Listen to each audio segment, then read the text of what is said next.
दर्शक बंधु शुभ सकाळ। आज हूँ 31 मार्च 2026 एवं आज दिन में किसी गुरुत्वपूर्ण खबर रही जमीक सुभद्रा योजना, आवास कर एवं भत्ता भली न्यूज रही। जदि आपण ये चैनल को प्रथम करी आसुचंती चैनल टी सब्सक्राइब करी बेल आइकन दबाइदेवे। ता सहित आपण भल पाए स्वरूप गोटे गोटे लाइक करदेवे। आसंतु नजर पकाइबा आज प्रथम खबर टी ऊपर। आसिला स्कूल छुट्टी, आसिला छुट्टी लिस्ट छात्र छात्री खुशी खबर। एप्रिल एते दिन बंद रहिबो स्कूल। 2026-27 शिक्षा वर्ष आरंभ होगा जाउछि। एहा सहित छात्र छात्री किछि भल खबर आसीछि।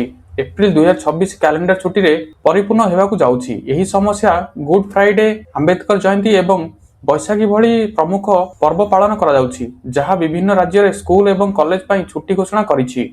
उत्तर प्रदेश एवं दिल्ली और राजस्थान रे पर्व गुड़िक लंबा छुट्टी रहिबार संभावना अछि। विभिन्न राज्य रे स्थानीय पर्वपर्वाणी उपरे निर्भर करी छुट्टी संख्या भिन्न होई पारे, तथापि जातीय एवं सरकारी छुट्टी सारा देश रे समान रहिबो। अभिभावक माननकु सेमानकर पिलामानकर स्कूल डायरी किंबा सरकारी विज्ञप्ति जांच करने को परामर्श दिया जायछि। परवर्ती खबर सुभद्रा को नहीं राज्य सरकार बड़ निष्पत्ति, मासे जाए नुआ पंजीकरण आरंभ। सुभद्रा को नहीं राज्य सरकार बड़ निष्पत्ति। एप्रिल 1 रु आरंभ पंजीकरण प्रक्रिया। 30 एप्रिल पर्यंत सुभद्रा पोर्टाल रे नूतन आवेदन करिपारिबे। राज्य रे नुआ सुभद्रा हिताधिकारी राज्य सरकार नूतन आवेदन प्रक्रिया आरंभ करबाकू जाउछि, जहा फल सुभद्रा योजना रे जोड़ी हेबाकू जाउछंती युवती माने। वर्षक 2टी किस्ती हिसाब रे 5000 लेखाए 10,000 टंका पाइबे नुआ हिताधिकारी। सरकारक अनुमोदन क्रमे आसंता एप्रिल 1 तारिख रु एप्रिल 30 पर्यंत जाए गोटे मास पई सुभद्रा पोर्टाल माध्यम रे नूतन आवेदन ग्रहण करा जिवो। एथिपई सरकार बयस सीमा धार्य करिसंती। संपूर्ण विवरणी जानिया पई हमहु कमेंट माध्यम रे जणांतु। निहाती भाबरे संपूर्ण विवरणी आमे वीडियो रे आनिकी आसीबु। परवर्ती खबर होलसेल मार्केट रे आलू सस्ता, खुचरा बाजार रे चढ़ा दर रे बिक्री। होलसेल बाजार रे आलू एबे बेस सस्ता। 50 केजी आलू दर 250 रु 300 टंका भितरे, अर्थात किलो प्रति होलसेल दर मात्र 5 रु 6 टंका, किंतु खुचरा बाजार रे ग्राहक किणुछंती 12 रु 16 टंका पर्यंत। तेणु प्रश्न उठुची आलूर होलसेल और खुचरा दर भितरे गला किछि दिन भितरे आलू रेट ढेर खसीथिले मध्य ग्राहक काहेकि तार सुविधा पाउनाहांती, आउ मिडिल मैन अधिक लाभ पाउछंती। ए भितरे मंत्री कहिसंती तांको निकटरे अभियोग अछि, आउ चढ़ाउ सह कार्यानुष्ठान पई निर्देश भी दिया जायछि। एबे किणा हेउची 5 रु 6 टंका, किंतु बिक्री हेउची 12 रु 15 टंका।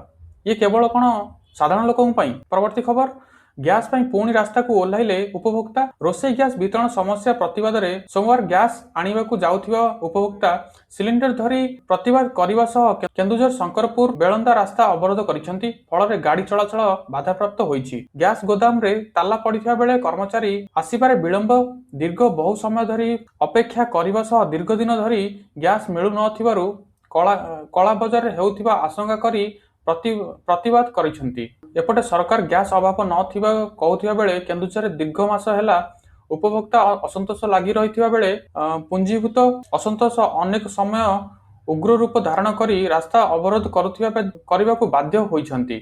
एहार समाधान न हेले गैस धरी जिलापालଙ୍କ ऑफिस आगरे प्रदर्शन करिए बोली अनेक मंतव्य व्यक्त करिसंती। परवर्ती खबर राशन कार्ड रे अछि कि समस्या, एबे व्हाट्सएप रे करंतु अभियोग, तुरंत मिलिबो समाधान। भारत सरकार राशन बंटन रे अनियमितता को रोकिया पई नूतन पदक्षेप आरंभ करिसंती। तेबे जदि राशन कार्ड किंबा राशन जोगाण संपर्क रे कोनोसी गड़बड़ हुए, तेबे नागरिक अन्ना सहायता व्यवहार करी तुरंत अभियोग पंजीकरण करि परिबे। एही समाधान दाखल होइथिबा अभियोगरु तुरंत समाधान हेबो। मूलतः अन्ना सहायता पदक्षेप हेउची भारत सरकारଙ୍କ द्वारा आरंभ कराइथिबा एक डिजिटल अभियोग समाधान व्यवस्था, जहार लक्ष्य हेउची राशन कार्डधारी माने साधारण बंटन व्यवस्था पीडीएस एवं पीएमजीकेवाई योजना अधीन रे सेमानंकर समस्त अधिकार पाइबे। जदि कोनोसी हिताधिकारी को कम परिमाण राशन पाइबे, अत्यधिक शुल्क बाबद करा जिबा किंबा निम्न मानर शस्य पाइबा भली समस्यार सम्मुखीन हुअंती, तेबे सेमाने अभियोग दाखल करिबा एवं तुरंत सहायता पाइबा पई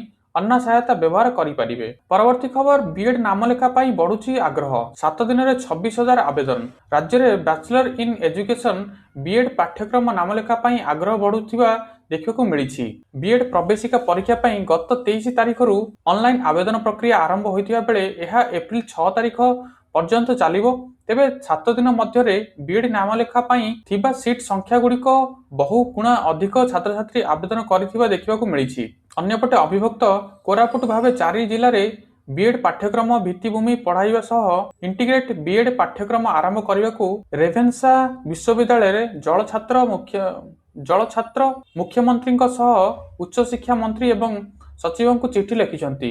ଏଥିସହ ଉଚ୍ଚଶିକ୍ଷା ବିଭାଗ ପକ୍ଷରୁ ନିଆଯାଇଥିବା ପଦକ୍ଷେପ ସମ୍ପର୍କରେ ତାକୁ ନିକଟକୁ ଏକ ଚିଠି ଆସିଛି। ପରବର୍ତ୍ତୀ ଖବର, ପାକିସ୍ତାନରେ 2 ଦିନିଆ ଲକଡାଉନ। ପାକିସ୍ତାନକୁ ଫେରିଲେ ଲକଡାଉନ। ପାକିସ୍ତାନରେ ହୋଇଛି ସ୍ମାର୍ଟ ଲକଡାଉନ। ମଧ୍ୟପ୍ରାଚ୍ୟରେ ଯୁଦ୍ଧ ଚାଲିଥିବା ବେଳେ ପାକିସ୍ତାନରେ ଦେଖାଦେଇଛି ତୈଳ ସଙ୍କଟ।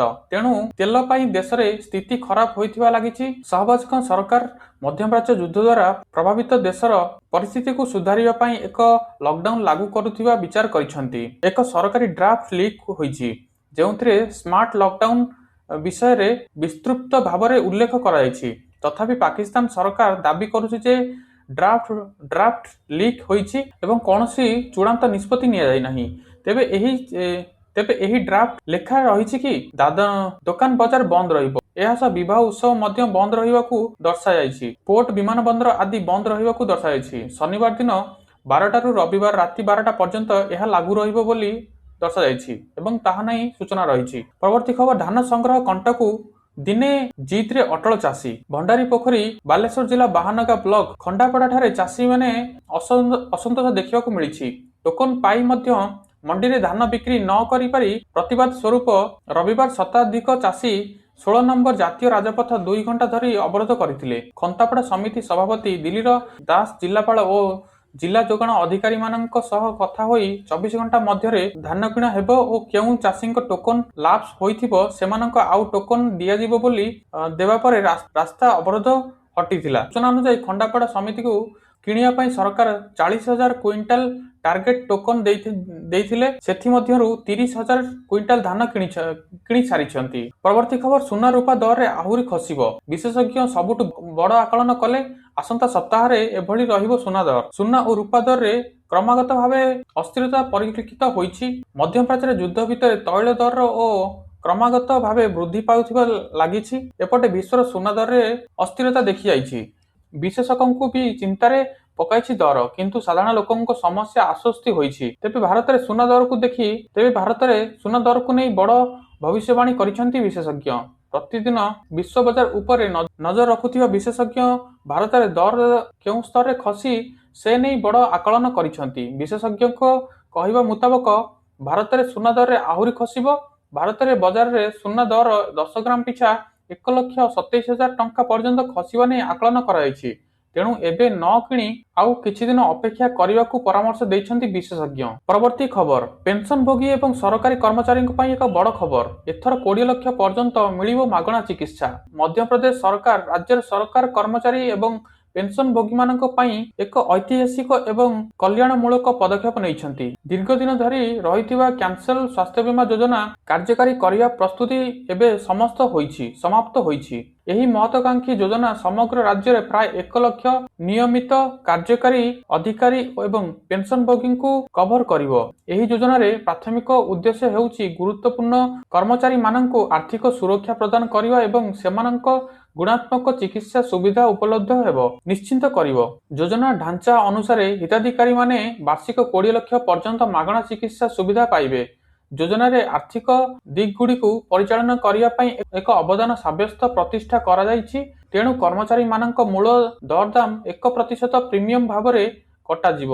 ଯେତେବେଳେ ପେନସନଭୋଗୀମାନେ କ୍ଷେତ୍ରରେ ଏହି ଡିଡକ୍ସନ ସେମାନଙ୍କ ମାସିକ ପେନସନ 4% ରହିବ ଏବଂ ଆମ ଓଡ଼ିଶାରେ ମଧ୍ୟ ଏହି ସୁବିଧା କାର୍ଯ୍ୟକାରୀ କରାଯାଉ। ଫିଡବ୍ୟାକରେ ନିହାତି ଭାବରେ ଆପଣମାନେ କହିବେ। ଜୟ ଜଗନ୍ନାଥ। ଏଇ ଥିଲା ଆମର କିଛି ଗୁରୁତ୍ୱପୂର୍ଣ୍ଣ ଖବର। ଭିଡ଼ିଓଟି ଭଲ ଲାଗିଥିଲେ ନିହାତି ଭାବରେ ଗୋଟେ ଭିଡ଼ିଓକୁ ଲାଇକ୍ କରିଦେବେ।